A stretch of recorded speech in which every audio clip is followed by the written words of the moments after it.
Oh, looks like you're muted. Let me unmute you. 1 second.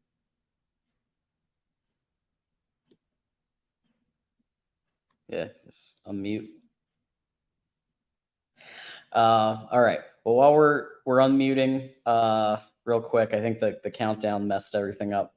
Sorry about that. Yep. Oh, I don't know what just happened. Hi, everybody. So we're here for Michigan Postgame Live, the voice of college football. I promise you, we were rolling like 10 seconds before this. But here we go. You know, this is live TV and YouTube, and that's what happens sometimes. So Dre will come back in a second, I think. My name is John Diadamo. I host, obviously, Michigan Wolverines Live every Wednesday. We will hopefully have Dre back in just a second, who's going to help us go through the Michigan UNLV matchup here. So a couple quick things while we wait for Dre to come back. Obviously, like, subscribe, and share this with a friend so that when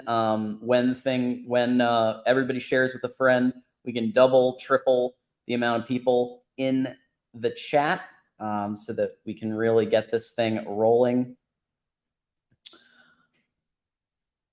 Also, a reminder, it is football season. Get your merch. Okay, free shipping, Voice of College Football merch. We also have a new sponsor called Ticket Smarter. Okay, ticketsmarter.com. So check that out. And with that said, Dre is back with us here. Hey, Dre. Hey, John. All right, sorry about that. I think the countdown messed us. Sometimes when that countdown comes up, it messes up. Yeah, it kind of glitched out on me. Yeah, but we're back. I promised everybody we were good like 5 seconds before. Yeah, so Michigan, UNLV. Obviously, you know, one of the games that Michigan was expected to win, take care of business, and obviously did that. So, love to get your kind of initial take on what you thought.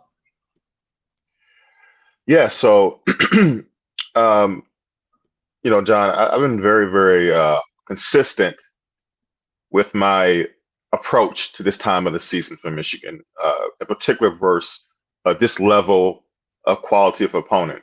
Number one is that we want to, of course, we want to win, but we want to leave out the game healthy, especially with our most important players.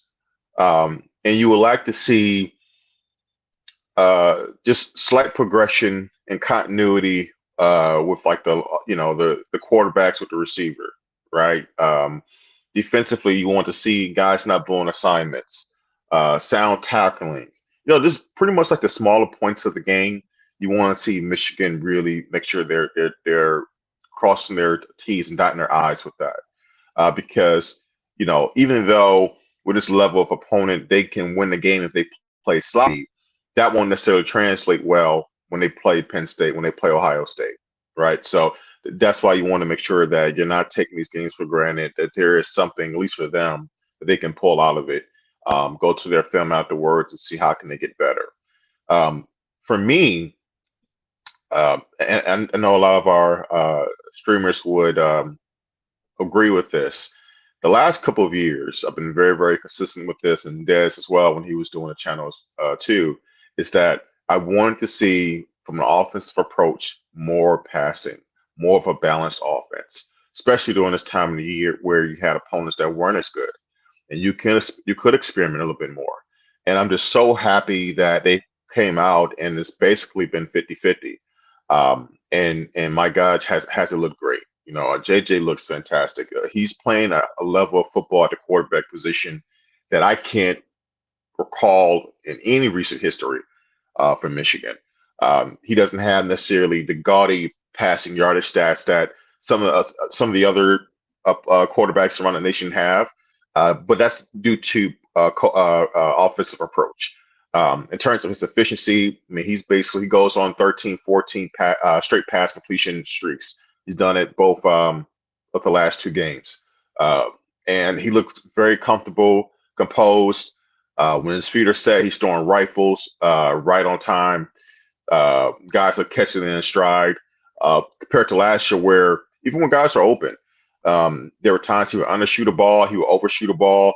Man, it's just a sight for sore eyes, to see JJ starting off the season locked in and ready to go. Because the one thing that people have said about him is that he is the key that can unlock a new level to this Michigan offense. That goes back to the time that he got recruited, that we heard that he was on campus and his raw ability. And now we're starting to see that really come together for this offense. So I'm so excited. We know what Blake Corum can do. We know what Donovan Edwards can do. But to see JJ really start to come into his own is extremely exciting. Absolutely. When I wrote all my notes on the game, one thing that I continued to say is he looked like a field general out there. He was not only, I think he has not only taken another gear as a quarterback, but I think he's taken another gear as a leader of the team. He's taken another gear of directing traffic on that offense. You watched him do it the entire game with his hand, with his body language, his communications to everybody. It's another level. He had that last year, but you can just tell that he's more confident in general, and that reflects in his passing ability. Right? He was almost perfect today. 22 for 25. I think he went the first 12 or 13 passes with perfect, which is, I think it's his record at Michigan, or it's close. And it was impressive. And I noticed last year, while he had the talent in the pass game, he had the run ability. One thing I continued to notice was there was some uncertainty. There was some lack of yelling, lack of chemistry with the receivers. But I've got to say, Dre, between CJ, Roman Wilson, and Tyler Morris, which that's a whole nother story. The fact that he is the same level of chemistry as the other two when they He's a played. true freshman. Yeah. Yeah, and he was at JJ's high school, so they were high school teammates. So those three, he has great chemistry with now, and I think that's you can just see that in the routes. You could see that in every aspect. You could tell that Sharon Moore was back, and you could tell about 15 different ways, right? You could tell because the run concepts were more sophisticated. You could tell that he was play calling. You could tell that there's emphasis on the lines and getting the gaps open so that Blake Corum could run up there. We weren't really seeing that last week, and I think his presence was missed because this time the A gaps were open, the B gaps were open. Blake Corum was running through. He was getting touchdowns. It wasn't perfect, but it was definitely an improvement on last week, and I think part of that was because of the types of run plays he was calling. It wasn't just up the middle. It was up the middle, but it was also perimeter. It was reverses. It was quarterback keeper. So the run concepts I thought were much more on point today with him back. What did you think about that? For sure, for sure. Some people, listen to local radio and just monitoring the good old Twitter or X or whatever it's called now. During the game last week versus Eastern Carolina, and some people were kind of surprised. I won't use the word concerned, but slightly surprised that Michigan wasn't able to kind of dominate with the running game versus Eastern Carolina. And I never really put too much stock into that. This offensive line is about experience as it can get. We got I think the best running back tandem in the country. I'm not worried about this team running the football effectively. They will be able to do that against anybody. And one thing about the running game, especially about the offensive line, is that the longer they play together throughout the season, the better they get. The more cohesive they get. And running backs, just like quarterbacks, need rhythm as well. So they'll only get better throughout the season. They're a well-oiled machine. They'll be fine. And like I said, the biggest thing for me was, how does this passing game look? How does JJ look? How did JJ look? After his last game last year was not very good. At least he had, or at least you could say, he had some very, very sore points in a semifinal game last year versus TCU. How's he bounced back from that?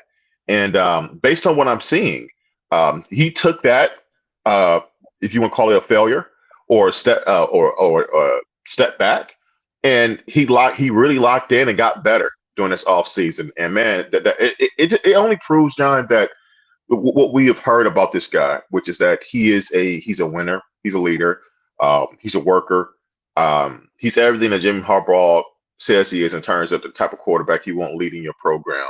And not only is he talking the talk, he's walking the walk now. When things are starting to all come together, and I said it going to the off season, and I will say it now. I don't care about McCord or Drew Aller. I'm sure both those guys look talented, but JJ McCarthy is the best quarterback in this conference by far, and I think he's trending to be, if he continues to play at this level, you'll have to disregard the passing yard stats in comparison to the upper echelon guy, just based on how Michigan's offense works. But I think he's playing top 3, top 4 quarterback in the country type level this year. I really do. Wow. Second highest completion percentage in Michigan history. And in so many different ways. I mean, you watch the passing game, like it's the little things that I get so excited about, like almost like a nerd. Like when it was a play today. It was like 3rd and 6 or 3rd and 7. JJ was in the shotgun, got the ball. Roman Wilson kind of ran like a slight out route, maybe 8-9 yards, and it was just perfectly timed. Like the ball hit him in it. Like by the time Roman kind of broke his route, it was right there in his chest. And those are the subtleties and little things that tell me, man, they're in a rhythm. They just have it, right? And JJ said it today in his postgame show. Like his big thing is I just want to get the ball in the hands of my playmakers. And it's showing. It really is. Yeah, I actually had that. I had one of them written down. I don't know if it's the same one you're talking about, but when they do the RPO and kind of the fake handoff to Donovan Edwards and then the out to Roman Wilson, they did that a couple of times, like fake handoff to the running back. And sometimes they threw it to the running back and sometimes they threw it to one of the receivers. But that seemed to work almost every time. And I'm noticing unlike last year, when you had 2 offensive coordinators, there was kind of this unevenness to the play calling, and Joel Klatt pointed it out that he's a big fan of the unified OC. And I think today you saw the proof of why that's so important, because concepts were consistent. It was clearly a consistent vision throughout the entire game. And yes, the personnel changed close to the end when JJ came out, which is why the score isn't as high as you'd think it would be with this dominance that Michigan had. But the cheap shot on Jack Tuttle, probably 86 to any chance of a big score. Because, they basically just, his first play, they go after him and take him out of the game. And Davis just isn't as good. So it is what it is. But I mean, I think that the unified play caller aspect, you also didn't see as much pistol. I don't think you've seen. Have you seen much pistol this year at all? I haven't. Not really. Like it's like either shotgun or under center. Is what I've seen. Not much pistol this year thus far. I think Matt Weiss no longer being here, I think he might have been the pistol guy, because you haven't seen it, and they do that a lot at the Ravens, and that's what I'm kind of thinking. Maybe that's where he got it from. I don't know, but it's gone now. They might bring it back later. We don't know. Maybe they're keeping it simple. We're not sure yet. It's 2 games in, but I just think it's interesting how they're boiling it down a little more, and they're sticking to what they do best. They're not trying weird stuff that like Philly specials or anything like that. Right. It just feels like, okay, we're gonna get gaps up the middle or gaps somewhere so that the run can happen, short passing, and then occasionally you have that medium ball. JJ hasn't had to throw a ton of deep balls. No. He hasn't needed to. CJ and Roman Wilson and Tyler Morris can hit it from short or medium range and take it from there and get a touchdown potentially. Yeah. But you know what, John? This goes back to just how JJ and the receivers are playing. Without even seeing them take many shots, like deep shots down the field like that, I'm very confident that when the time comes that it will work pretty good, because you just can't. I mean, every type of throw thus far, JJ, his mechanics look great. He looks comfortable. He's putting great zip on the ball. Um, he's throwing in tight windows. He just seems. Sometimes when you're watching guys play, there's an aura or energy that they give off that goes beyond the stats. And when I watch JJ so far, I see a guy who's in just complete control. Like he's very, very confident. Very confident. It doesn't matter what you do, what kind of look you give him as a defense. He's going to assess it. And he's going to be like, okay, I'm going there, go there, I'm gonna run. And man, having a quarterback that's at that level as a defense, it's just so hard to guard because you can give him so many different looks and he's prepared for it all. And I think what you're seeing as well is just a guy who's now, played, like he looks like well, he is a junior. He's experienced. He's been in the biggest games you could be in. And he understands what's out there, what he can do and what his teammates can do. I was a little bit worried about, who was going to be a safety blanket this year. I thought, and I think it still is a little bit of Donovan Edwards and Colson Loveland, but especially at the receiving position, CJ has always been kind of up and down. He's never really been very consistent with being that go-to guy at the receiver position. He's definitely had his moments. Roman Wilson, definitely a speedster, showed signs last year. But, the veteran of this receiving group was Ronnie Bell last year, and kudos to him. Made the 49ers as a sixth round pick.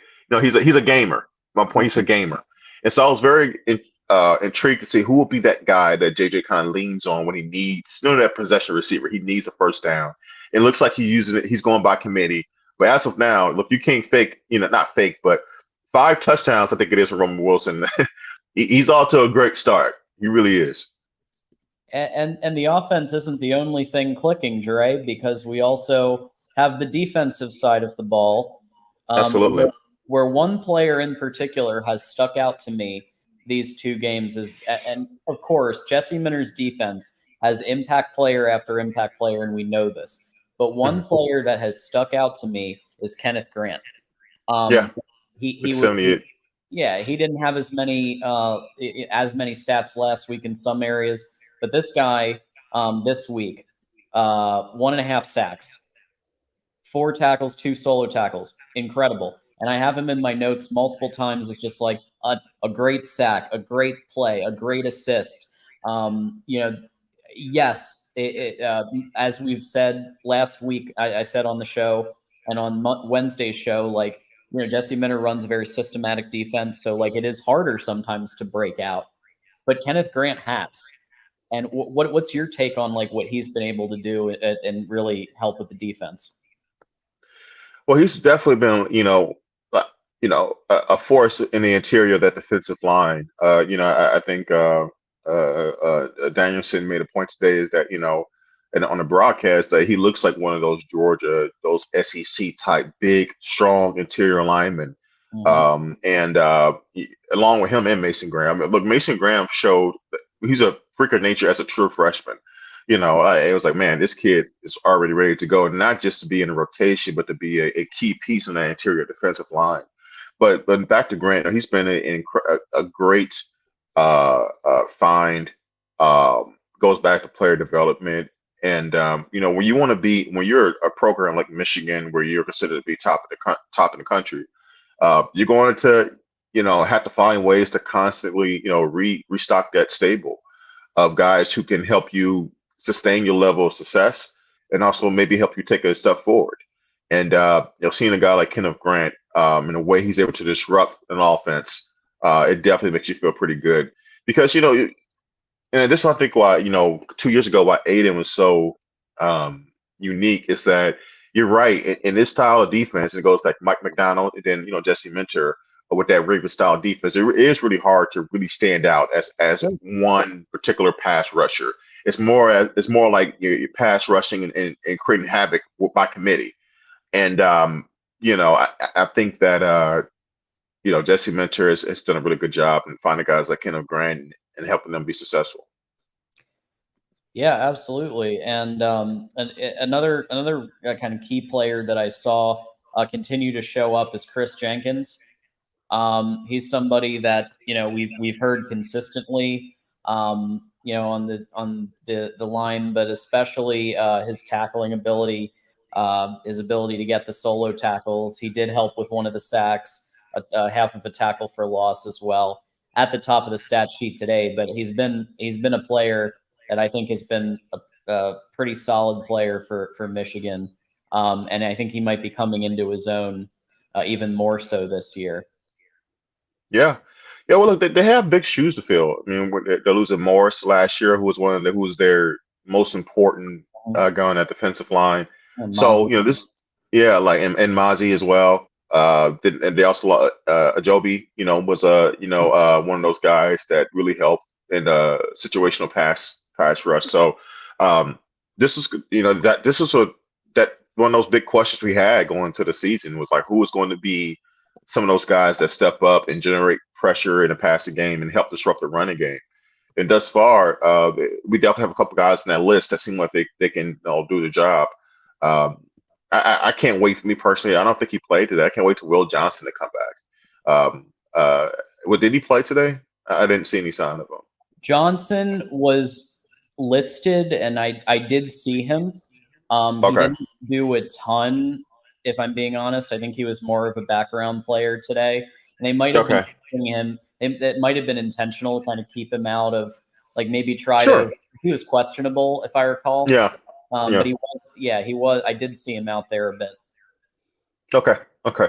No, but in Moore, made some pretty good plays as well today. So, and then Mike Sanders still goes back once again, player development, player talent identification, to get a guy who came in, you recruited as a slot receiver, and to convert him to being a nickel back. He looks really, really good and so much more comfortable this year than he was last year. And he did a good job last year, but he looks even better this year.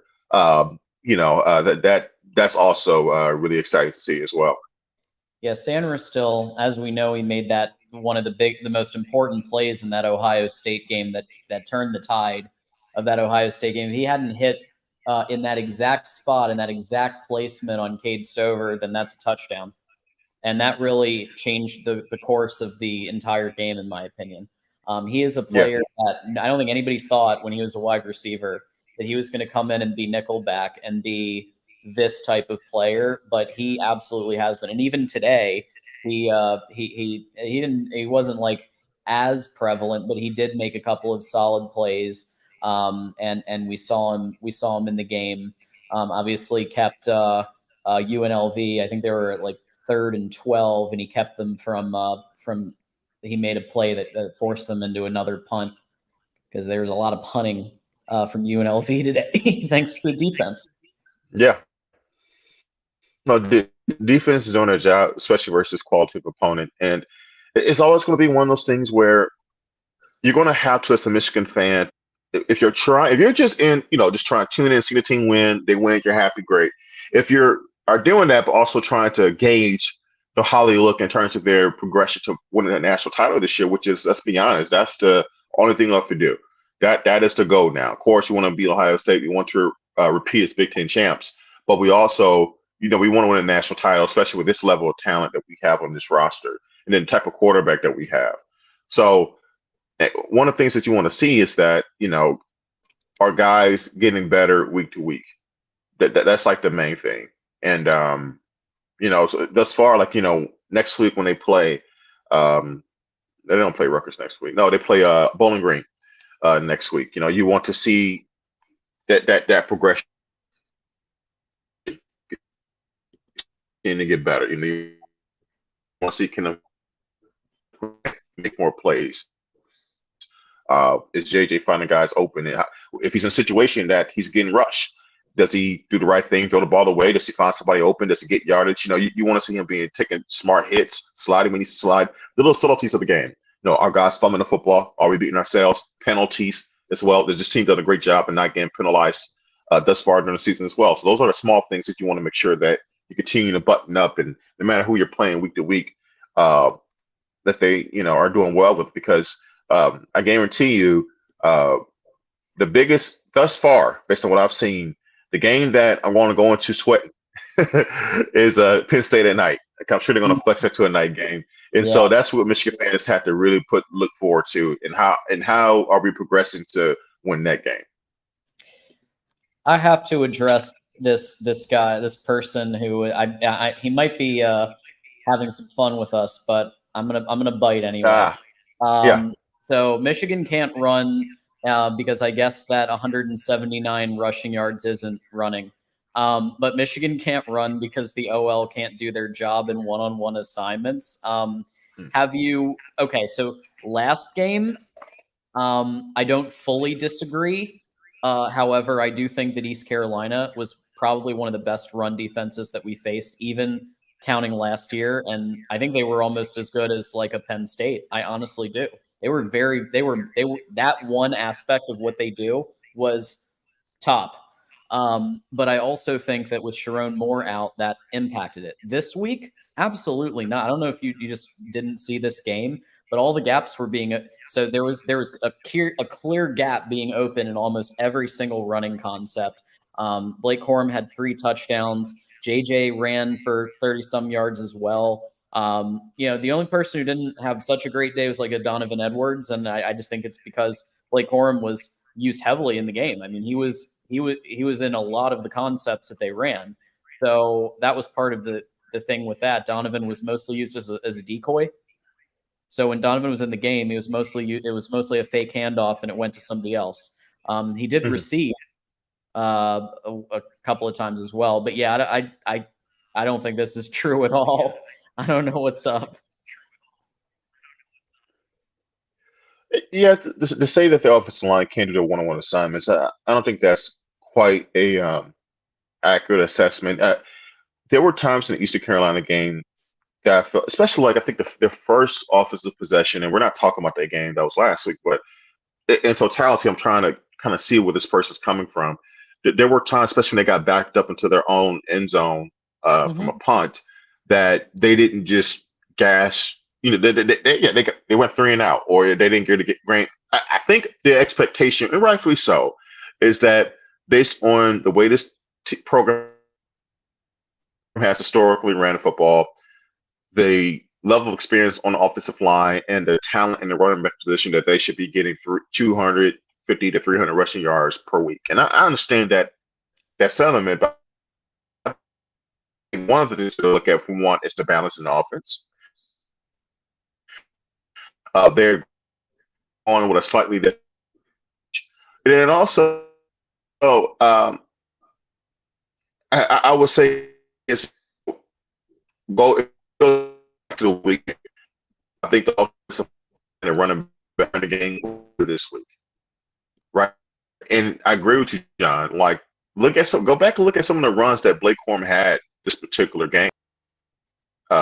Gaps for Corum to run through. So I understand maybe being a little bit, slightly concerned, because you would think they would just gash the defense for chunk plays in the running game. But thus far, uh, I think they've done pretty good, and I wouldn't agree they came up with assignments. But let's give it time.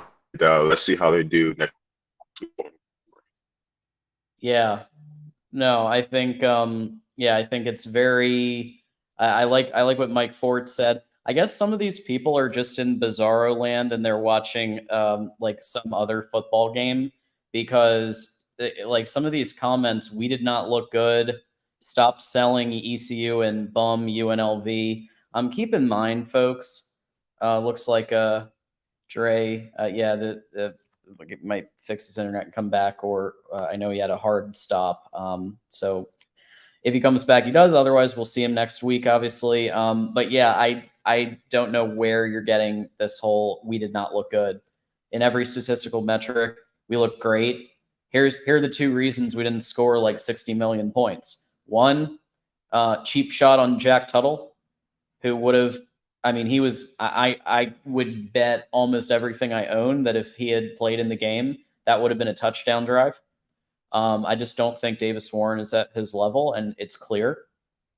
And I think they need to play Orgy as well. I didn't see Orgy, and with Tuttle and Orgy and Denigal, I know is still kind of coming into his own. They need to figure out that backup situation. They really do. because, one bad play and the backup's in for the rest of the season.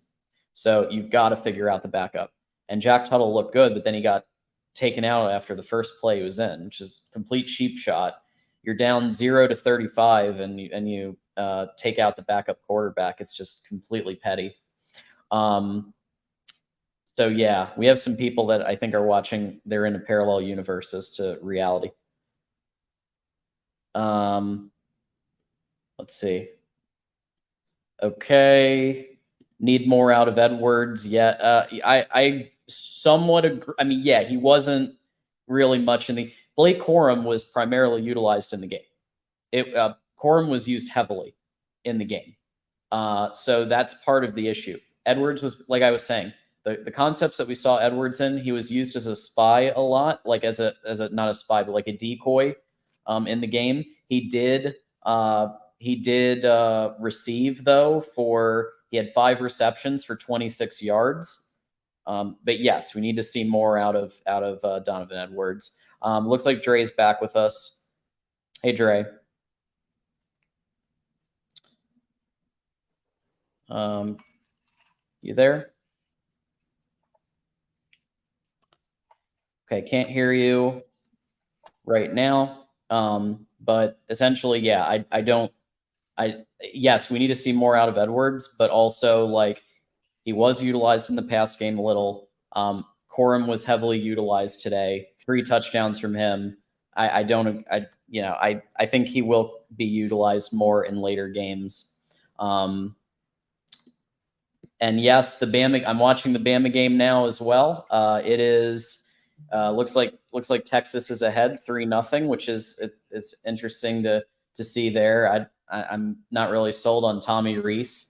Does look like they're driving down the field, but just not great execution. And Texas defense is actually doing a pretty good job of containing. But in any event, you are absolutely allowed to critique, and I'm allowed to say you're wrong. And we have a caller. So friend of the show, Mike Fort is here joining us. Hey, Mike. Hey, John and Dre, if you're out there, I can't tell if he's out there or not. Yeah, I think he just popped up. Oh, he's back. We'll see if we can get him. Dre, you back? I am. Woohoo! Fantastic. Sorry about this. You're good. We just have we have our friend of the show, Mike Fort, joining us. Okay. Yep.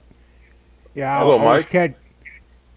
Hey, Dre, I always tried to catch you and Dez back when you guys were teaming it. Yeah. Great to finally meet you. Nice to meet you too. Yeah, I'm kind of wondering where all this, we suck stuff comes from. I thought the game was pretty good. I mean, you have to, wage it against it's UNLV, but I finally saw some semblance of a pass rush today. That made me a little happy.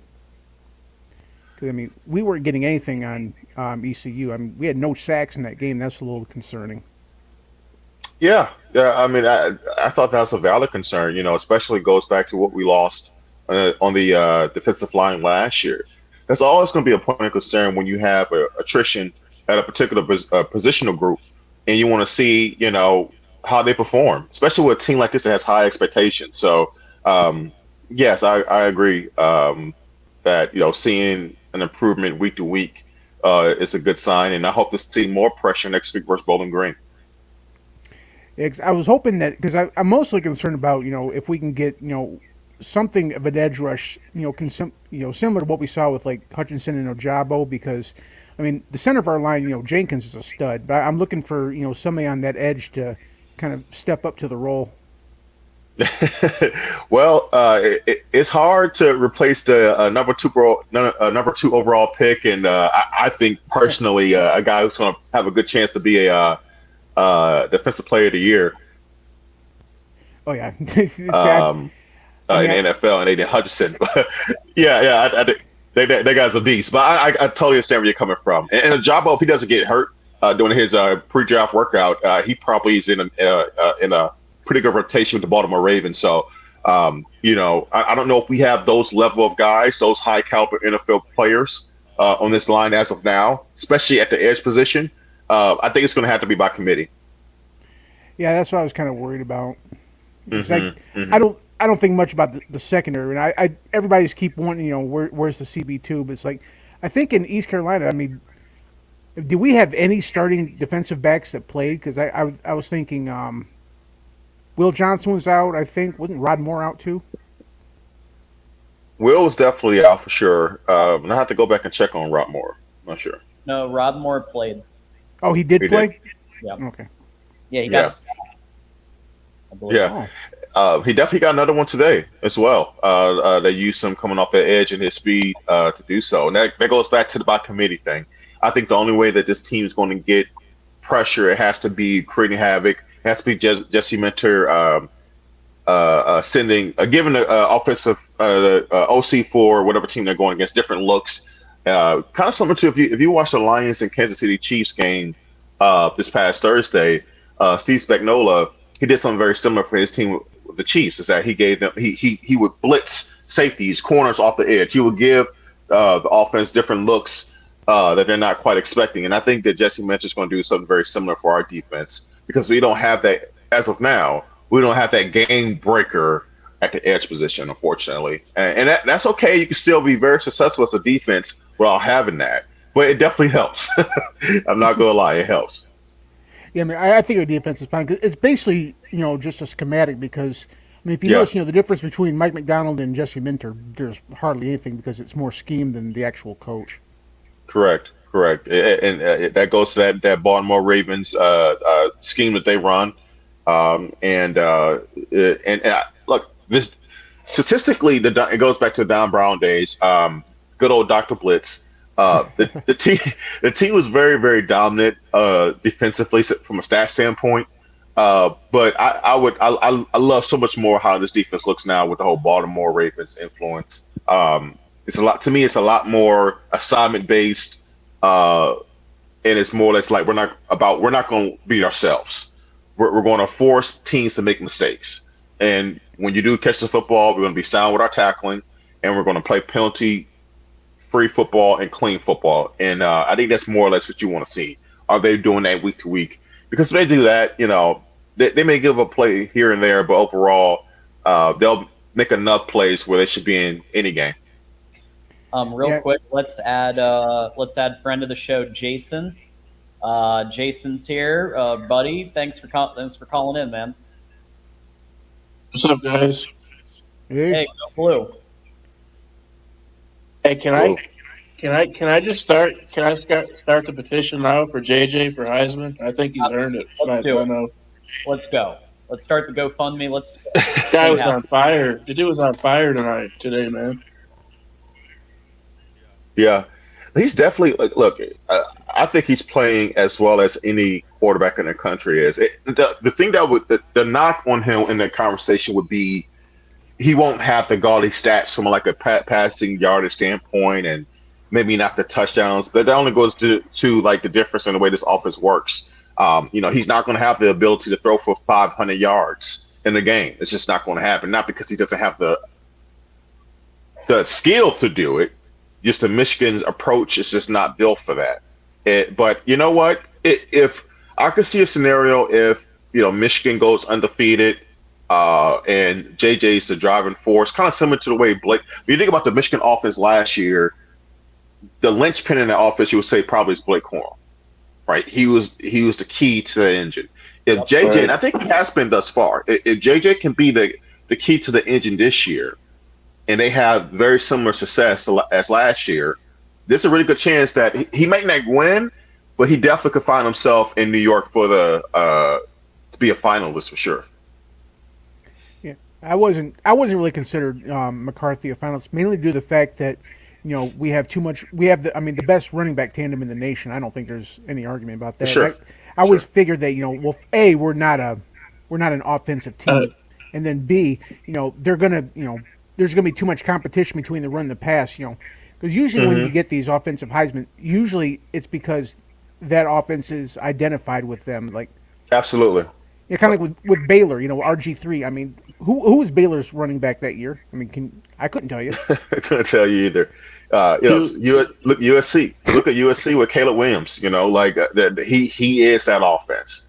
North Carolina. Like it's going to be a tough sledding for JJ to get that award because there are some very very good quarterbacks this year. Michael Penix in Washington looks fantastic.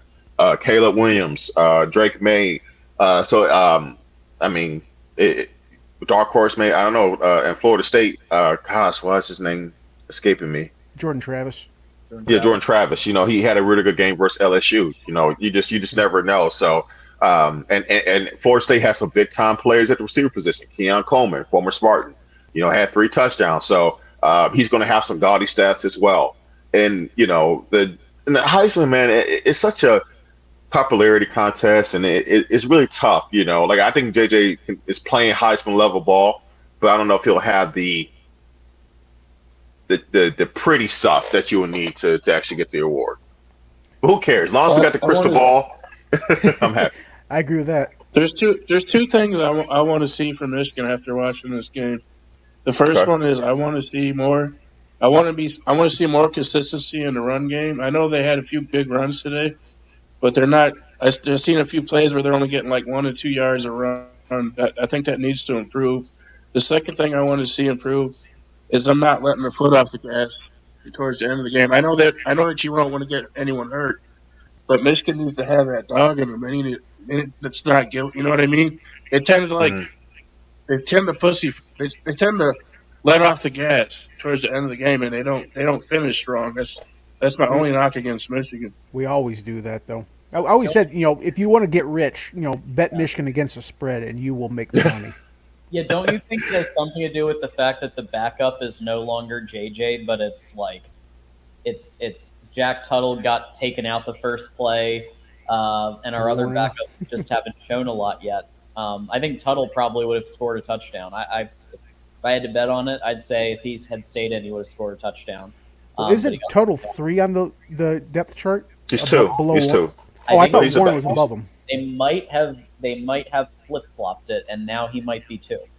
Yeah, I think in the spring game, I think Warren was the backup, if I'm not mistaken, in the spring game. But probably who knows? In fall camp, maybe Tuttle proved that he has pretty good amount of experience too. From his time in Indiana, maybe he was able to.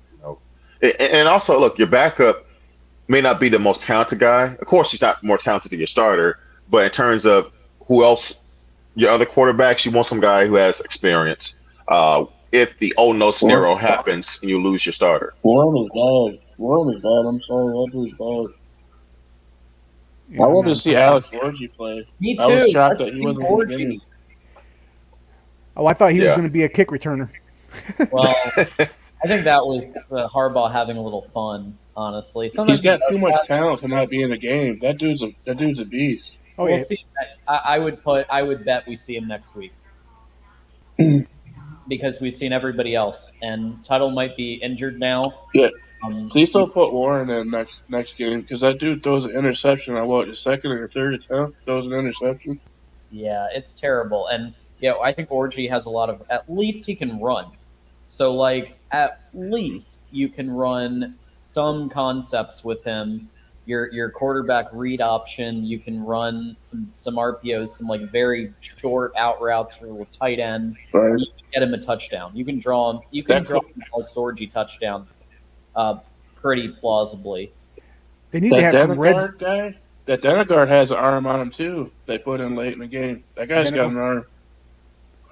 Denegal, yeah, was his name. Yeah, he looks like he's decent. Yes, he had one good pass. I was hoping Sharon would basically make some red zone packages for Orji, something like a goal to go, where he can just kind of muscle it in. He can take a read. That's where I think he'll be the best. I don't trust Orji between the 20s, but when you get down in the red zone, I think they can make something there, like Blake Bell did for Oklahoma back in the day. But when he just he was 6'6", 265, and just basically just leaned on the defense. I trust Orji to get first downs on late in the game with his feet if he can't make a play with his own. I'll take that guy over Warren any day. Yeah, he can at least make plays with his feet. Exactly. Very quick Texas announcement that they have scored a touchdown against Alabama, 10-3 Texas. But yeah, very cool. So yeah, honestly, there's only so much to cover when you're talking about UNLV. But I will say that I thought that the defense, you could tell how seasoned they are because UNLV was not running a basic offense. They were running like an option offense. Yeah. At some defenses, if they were younger, could have been tripped up by that. And UNLV really Yeah. got that pity touchdown at the end. So I think that was something that maybe people aren't talking about as much. That we're just kind of Our taking defense. for granted a little bit, but I don't think every defense in the country could have hung with that option as easily. Our defense was nasty today, man. Well, they game 5 played. sacks. They game played pretty well, guy, because they were basically saying we're not going to challenge you north to south because we're not going to win that way. We're going to go east west, go out, to the sidelines, kind of spread it out a little bit. What And did there were flashes where it did work. what did we hold them to? How many yards rushing? Like 60, was it? 50? I don't even think it was that much, was it? I don't Or know the something final. like I that. know that they were at negative yards for most of the first half. Yeah, they They were negative 12 at half. 61 yards rushing. That's crazy. And Kenneth Grant had 1.5 sacks. He was getting pressured a lot. Kenneth Grant Our was. You called. I will give you this, Jason. You called Kenneth Grant before anybody did, and I it's did. right on the money. And he has been a real impact player this year. I've got to give you that. And he's just getting. I'm telling you, he's just getting started. He's going to have a big year. I hope so. 1.5 sacks is definitely not a bad start in this game. He did pretty well. And just think of how nasty our D is. Right. Just imagine when we get all our starters back in. We don't even have all our starters back yet. That's a scary thought. Oh man, that the touchdown for Texas was literally like 40 some yards bomb down the field. That was awesome.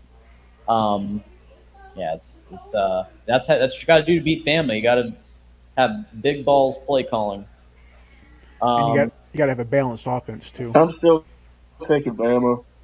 Texas seems like they're a good team, but I don't know if they're good enough to beat Bama. They might. let's see. Some people are getting upset about the SEC in chat. Bama, y'all are SEC fanned out. It ain't 2016 no more. I'm watching the game. Well, can you blame them? I mean, every time I looked over, Tennessee was getting challenged by Austin P. I mean, what Yep. the hell? Yeah, yeah. There's no excuse for that. I mean, Georgia's still going to be really good, but after that, North Carolina. North Oh, yes. Carolina's struggling against App State right now. Yeah. And check this score out: East A lot of Carolina teams struggle 13, against- Marshall 10. I told people they were going to beat Marshall. Wait, I who? thought he's saying 13-10 East Carolina over Marshall. I thought Marshall. Yeah, would they're win that beating game. Marshall right now. Yeah, East Carolina's not a terrible team, and notice they're keeping it low scoring because their run defense is one of the best in the country. And I've said this, and we had Steve Helwick on not this Wow. podcast, but the week before, and he said that too. Like he was saying how good East Carolina's run D is, and clearly it is. And I think they'll probably have a really good season. Well, in our game, they basically cheated the run. They stacked 8, sometimes 9 in the box, and said we dare JJ to beat us. Of course he did, but I mean you can tell that their goal was basically just to make Corum look as pedestrian as possible. But Yep. they were still no match. Yeah, that's why I thought, and people were pushing back, and I said, no, I think you're going to see a lot more passing than you normally see against a cupcake because East Carolina is a good defense, and they're gonna be stacking the box. B, you've got Kirk Campbell as the play caller, and C, they've been working on the pass game all spring. We've been reporting on it on the show, like spring and fall. They've been focusing on the pass game quite a bit, and it's clear.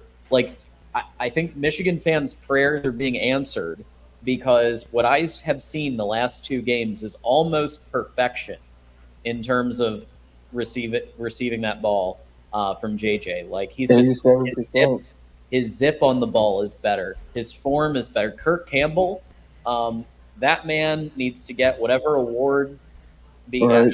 I know it's early, but like he is clearly taken a step up. Like clearly. JJ has made some NFL throws that I don't think most quarterbacks can make so far from what I've seen. And our wide He's receivers are got way actually more catching zip them. on his pass, and he's throwing it between two guys. That throw he threw between those two defenders. Oh my god! I don't know too many quarterbacks that can make that throw. Well, also our receivers are Maybe catching Caleb because Williams. I remember a few games last year. Cornelius, he he blew a few assignments and dropped a few balls. Roman had stretches where he didn't look all that great. Our receivers are playing to form right now. Yeah, They're actually getting some separation. He just seems like he's playing with so much confidence right now. Like it's easy to him. I don't Well, know. it's weird. It's weird what happens when you actually get a whole spring of first round reps. Well, and here's somebody. So yes, we've been talking about Roman Wilson. He is clearly looking at top form. CJ had some good receptions as well, but I want to talk about Tyler Morris because it was very interesting. Even though JJ has been playing with CJ and Roman Wilson all this time, like all last year, and when he came in before, um, his chemistry with Tyler Morris is just as strong because they played in high school, and it literally doesn't look any different. Like when he's throwing to the other two and he's throwing to Morris, he seems to fit right in as a starting wide receiver. I don't know if you guys disagree, but I think he's your third starting wide receiver. I I was always waiting for Darius Clemens to kind of come out of the woodwork and Yeah, show us some stuff. And yeah. I think you're high on English, aren't you? I'm high on English, but I think he might be used as either a returner or in certain concepts. But I just don't. I think he's a next year.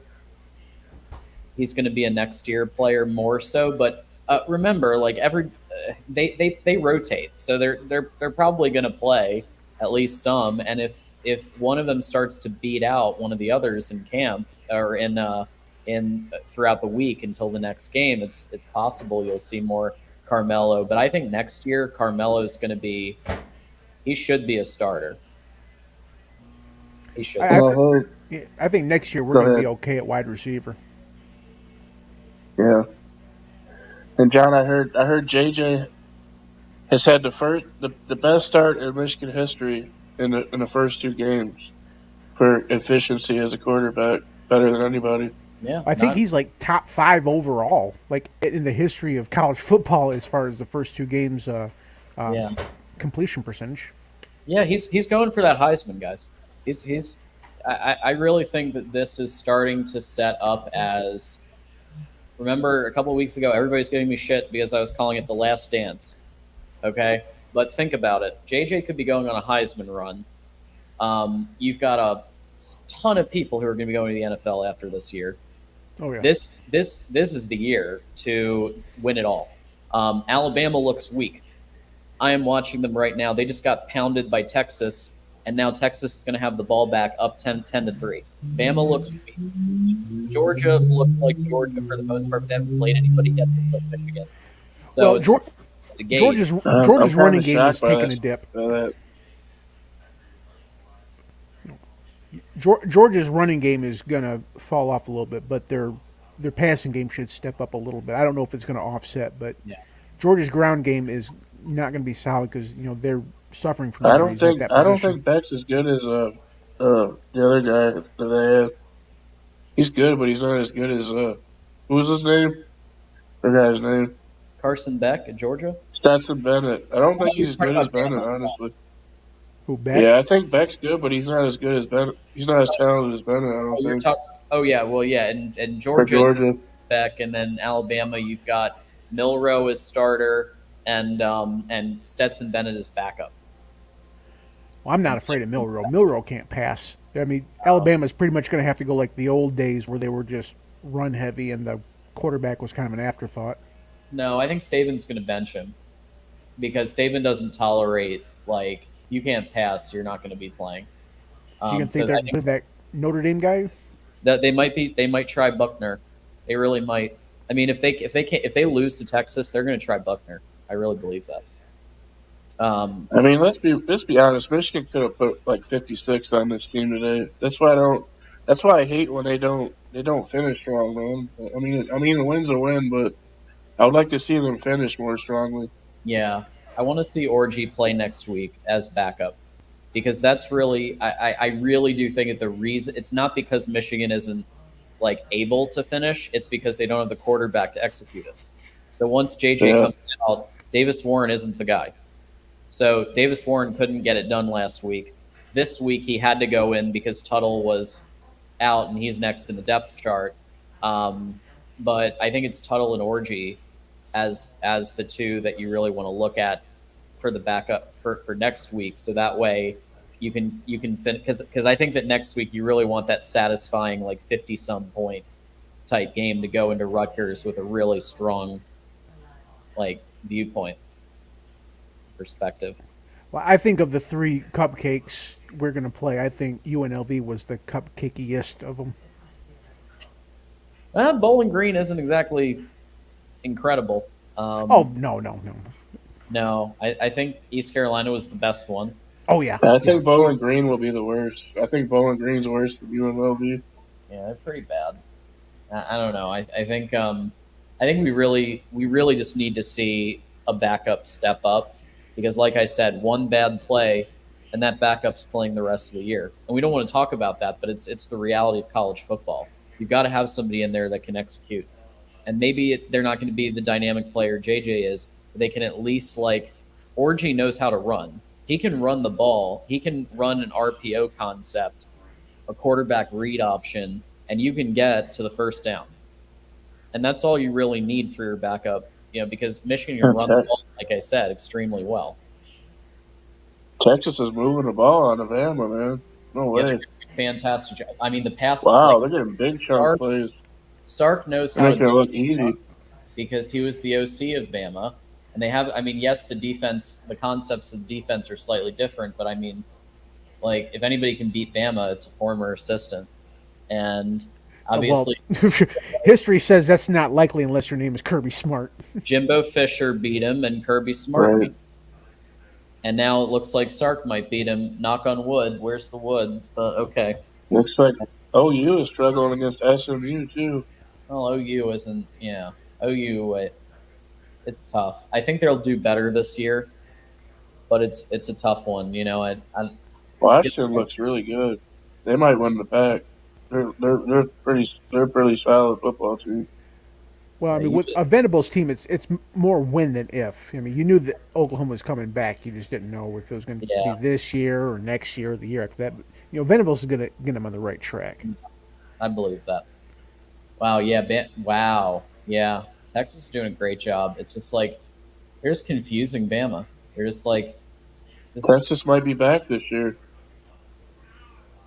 If they beat Bama, there's literally going to be Texas is back all over the It might be actually true for once. They might actually be back. Oh, hey, Xavier Worthy just went a couple yards there. Our buddy Xavier Worthy. Xavier Worthless. That's what his name should be. Okay, so let's just look. I'm trying to avoid the troll comments. It seems to be more troll comments than not. Let's see. We've got a great show. Thank you, Rob J. Thanks for always being a supporter and being here and being cool. Jason, there's your comment about JJ's stats. I mean, incredible stats the first two games. Just like, I think he might, like, him and Caleb are going to be the two in contention again. I don't think you can name too many people that has 87% completion percentage right now in college football. Shador is going to be, if Shador Sanders continues and he plays some real teams and does the same that he did against Nebraska, then he'll be up there too. Shador's at like 76%. I checked his stats. Yeah, still good. It's still good stats, but it ain't as efficient as JJ. Right. Yeah, they made Nebraska look like chumps today. Well, so did Minnesota, though. To be honest, I feel sorry for Nebraska's defense because they played a hell of a game. They were doing really well against the run and the pass. The thing was, Nebraska's defense was so bad and they had so many turnovers that Nebraska's defense just tired out for being on the field so much, man. That's what happened. Nebraska confuses me because I remember, last couple of years, their offense was legit, but their defense couldn't stop a Kleenex in the wind. Now their defense is actually looking good, but their offense is just non-existent. I mean, I don't know what's going Their on. defense is definitely legit for sure. Because So they held Colorado to a lot of 3-and-outs early in that game. another Uh, 1st and 10 for Texas. They might score here. well, Um, I'm slowing up a little bit because TCU might have the worst defense in the Power Five. they don't they I knew they were going to fall off, but they I fell tried off telling so people. hard. Well, I already Remember, knew. hey, John, I tried to tell everybody that TCU is not half the team they are that I they said were last year. I said the same They'll be thing. lucky to win 6 games. I said the same thing. Yeah, Yeah. they People lost. people just don't get it. They don't know. They don't understand. Yeah. Rashad Walker, Michigan will be fine, even if the run game isn't quite on last year's level, which is elite. Oh, he dropped it. They are still That was good, a touchdown.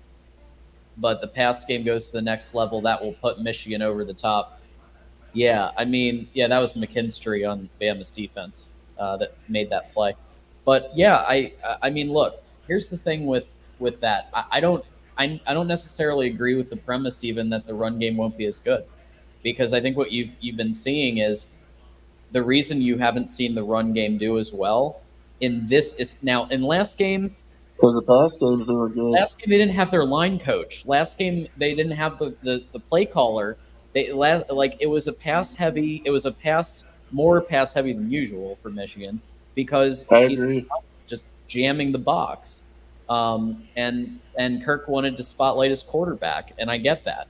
This game, the gaps were there was an open gap, and I was looking at the gaps, and there was an open gap almost every single run concept that they ran. Not always, but when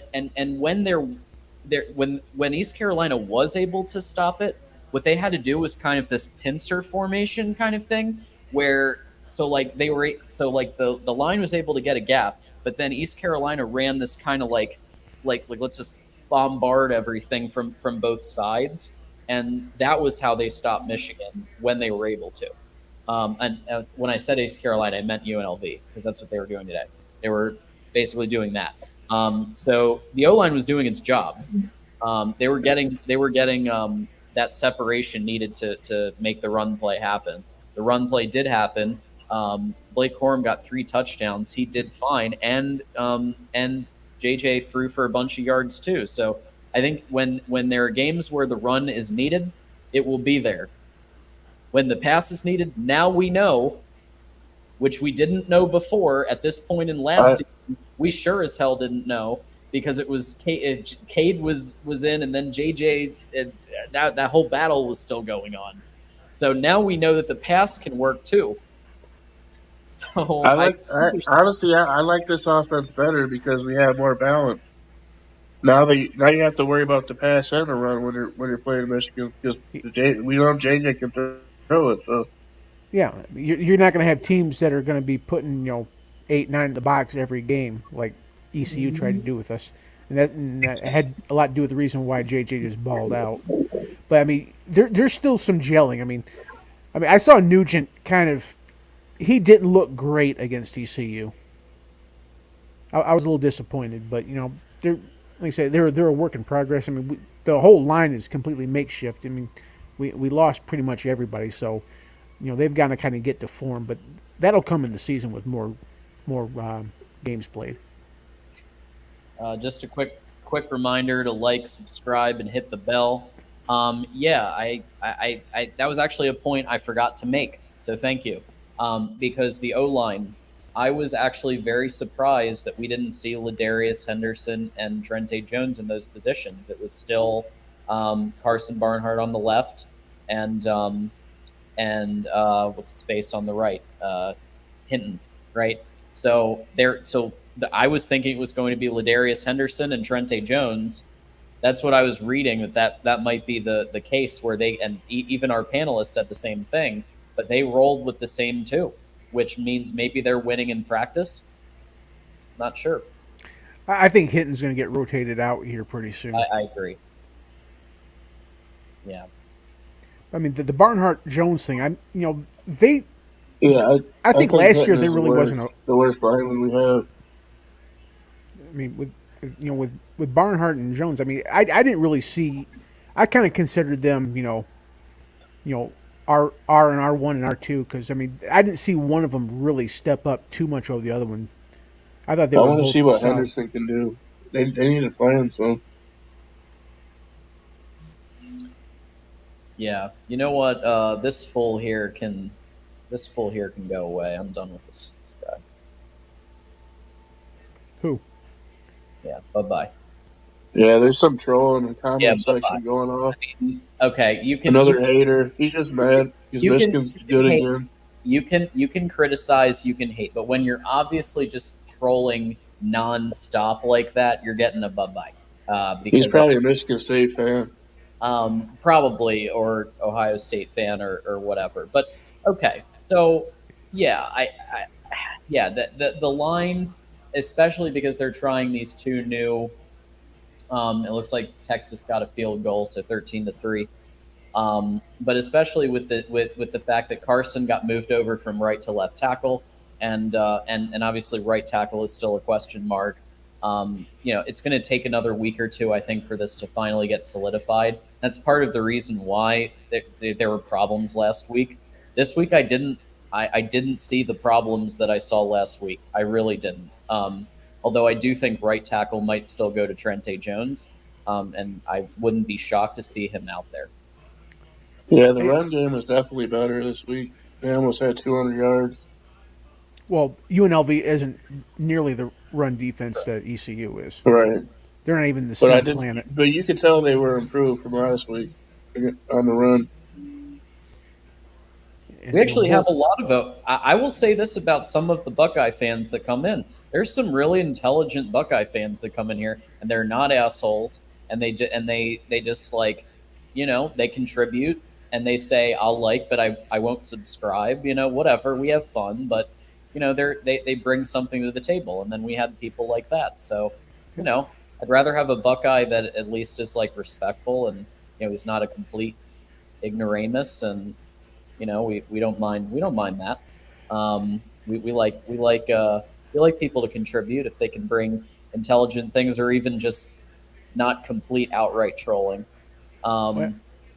Well, I'm actually under the opinion it's my suspicion that are you talking about that I'm not quite right, Yes, sir? yes. My gut says that's the real MVP, to be honest. Yeah, that is. I'm I watching think Steele is smarter. I'm watching the Wisconsin game. Washington State's winning 7-3. Well, I mean, Darrell tries to get a reaction, but Darrell I called actually Wazoo. is an intelligent, he actually does know football. This guy did not know football. It's very clear that he's in here to just get a reaction. But Darrell knows his stuff. He's just a complete homer, but he knows his stuff, and he's always respectful too. I'm on fire on my picks today, man. Wazoo's beating Wisconsin. and just to continue the crapping on the SEC, at the end of the first, LSU is beating Grambling 14-10, and I believe Wake very Forest took it to Vandy. The Fighting Brian Kellys are struggling. I love it. After getting whooped by FSU. I also said Notre Dame would win by 21, but I got the score wrong. I said 38-17. And this is Doing not a good pretty day for good the so SEC. far. Dependent Fanatic, we appreciate you always being here and supporting. If you haven't checked out Dependent Fanatic's channel, you should. It's growing. It's exciting. I try to get over there as much as I can to check his stuff out, and I hope that one day in the future DP, baby. he joins Yeah. one of our shows.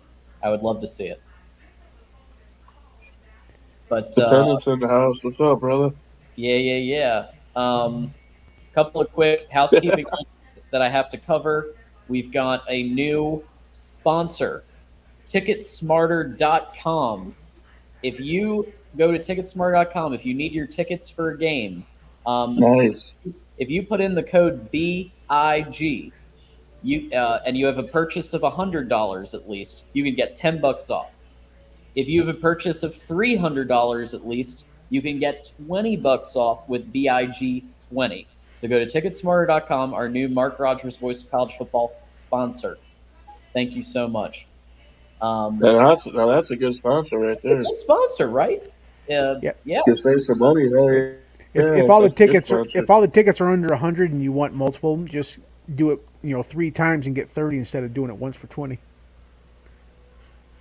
That's me saving you money. Absolutely. And then BIG20 for 300 at least. Yeah, because a lot of us are going to get ticket. I'm going to try to go to at least one game at the Big House. I try to do that. Last year I waited all the way till Illinois. That was a mistake. Yeah, so, you're too used to that Florida sunshine. So bad. Yeah, I mean, I obviously I lived in Michigan for 4 years. Got my throwback 2012 shirt on right now. Yes, the famous 2012 team. Team 133. Yeah, and I looked up tickets for the Michigan Ohio State game. For the middle section, row 72, $1,020 a ticket. Oh, that's it. Oh, that's Crazy. it. Oh yeah. Oh, yeah. Just a mortgage payment. Yeah. Right. Yeah. I Crazy, think man. It's probably gonna go up too. I think I'll just watch it on the TV and have some leftover turkey. Probably. Yeah, if you go to a Michigan Ohio State game, you either better be rich or have some money saved up. You better be eating ramen noodles because the tickets are gonna cost you more than you're gonna have. I mean, I was paying like $300, and this was 20 years ago.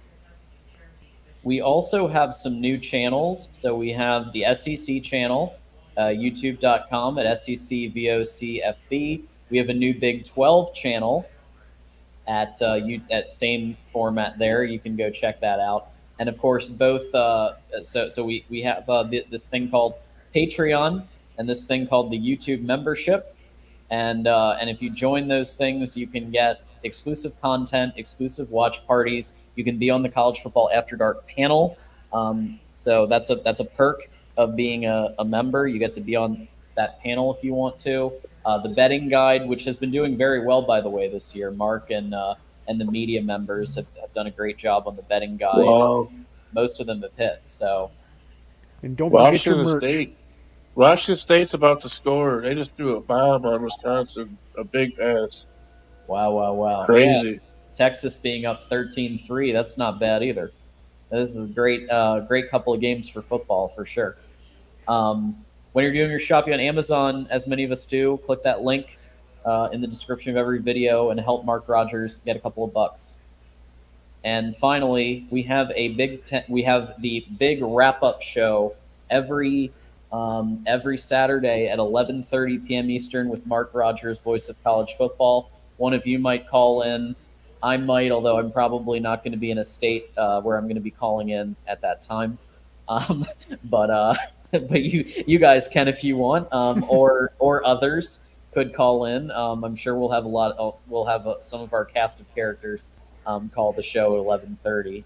But with that said, let's see if there are any final comments, or else I'm going to go watch some football here.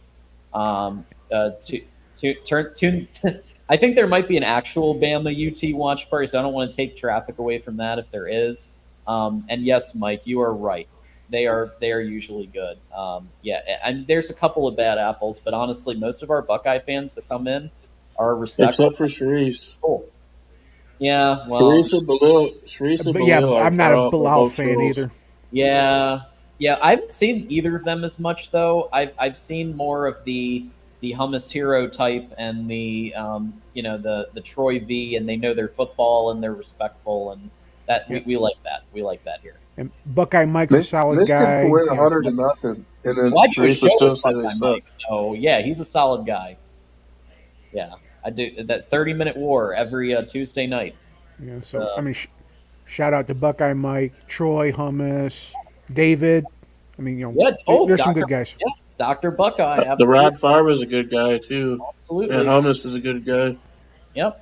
But of course, who we love the most are the Michigan fans who come by, and not only come by this show, but we have Michigan fans and a Michigan community that go to almost every show that happens at the Voice of College Football, and I'm very proud of that. That we have Michigan fans in the Florida State show. We get Michigan fans in the USC show. We get Michigan fans in every like. I love the fact that our community is supporting other teams' shows and what's happening across Voice of College Football Network. That's pretty cool, and Absolutely. I like seeing that. So we'll do at this point. We'll do our final thought, and for Jason, where can people find you on the internet?